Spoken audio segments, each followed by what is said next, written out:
Aujourd'hui, nous faisons une restitution des ateliers qu'on a suivis.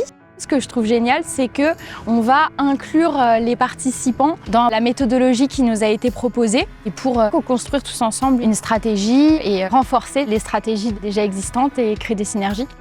Il y a 2 ans, l'UPEC a réfléchi et a produit un projet qui s'appelle ERAS. On souhaitait faire cette première soirée de lancement. C'est comment les partenaires vont participer à la transformation de l'université. Magnifique initiative. L'UPEC participe en effet grandement du dynamisme de notre commune et du territoire. Bonsoir, merci de nous écouter. Ce qui s'est passé, c'est qu'au début, sur le premier atelier, un certain nombre de personnes sont venues curieuses et avec une petite appréhension de ce que ça pouvait être. Après 2 ou 3 ateliers, un bouche à oreille fonctionne. On récupère des personnes qui n'étaient pas venues au début et on fidélise en même temps celles qui étaient là.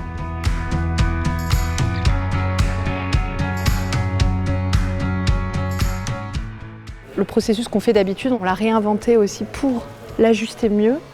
Et on est vraiment content quand même de cette création et qu'elle ait pu générer des choses, quoi. Pour moi, c'est une préoccupation l'international parce que c'est quelque chose de plus en plus important, que les étudiants doivent avoir de plus en plus accès à cet international.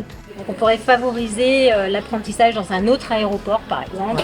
C'est pas mon principal concernement, mais c'est un concernement important.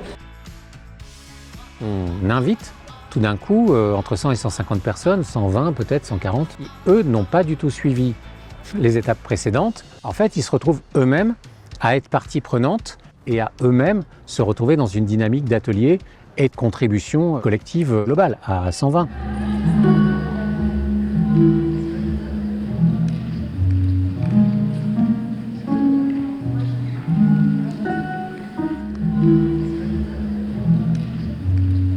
On a tous un certain angle, quoi, de manière de voir, avec les habitudes dont on hérite aussi, des manières de faire. Et comme il n'y a pas énormément d'espace de partage aussi et de temps, de s'autoriser le temps de d'écrire, de partager ensemble, c'est logique que chacun soit un peu dans sa manière de faire. Ça finit par donner un peu d'air, quoi. Le fait d'être là aussi pendant cette restitution, de pouvoir partager, porter, ça crée aussi un collectif et ça crée cette dynamique ensuite entre eux.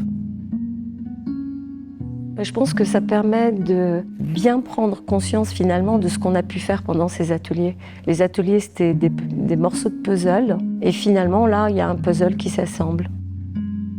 Je viens d'arriver à l'UPEC il y a quelques mois. J'avais envie de m'investir autant dans mon poste que dans la vie de l'UPEC. Donc j'ai répondu OK à l'invitation et je suis là. On n'était pas là simplement spectateur d'une conférence, mais intervenant aussi, intéressant. J'ai senti vraiment des partenaires, à la fois internes et externes de l'UPEC, en confiance en fait. Et je pense qu'ils ont vraiment saisi les enjeux qu'il y avait derrière ça, oui. J'ai trouvé la démarche très originale et très innovante. J'ai bien aimé le lien avec l'espace et le temps. Ça m'a fait beaucoup réfléchir sur mes missions et sur les missions de mes collègues. Ils avaient envie de faire une restitution dans l'esprit de ce qu'ils avaient vécu. Il y avait un enjeu quand même assez délicat et aussi forcément certaines craintes que ça soit très difficile avec de nouvelles personnes. Ou atterrir, l'idée c'est pouvoir s'adresser à ceux dont on dépend. En fait, ça tisse ensemble du coup un espace plus riche de renouveau, d'autres manières de faire. C'est réjouissant de voir que ça a déjà bougé des choses. Ça donne envie de se mettre en mouvement, quoi.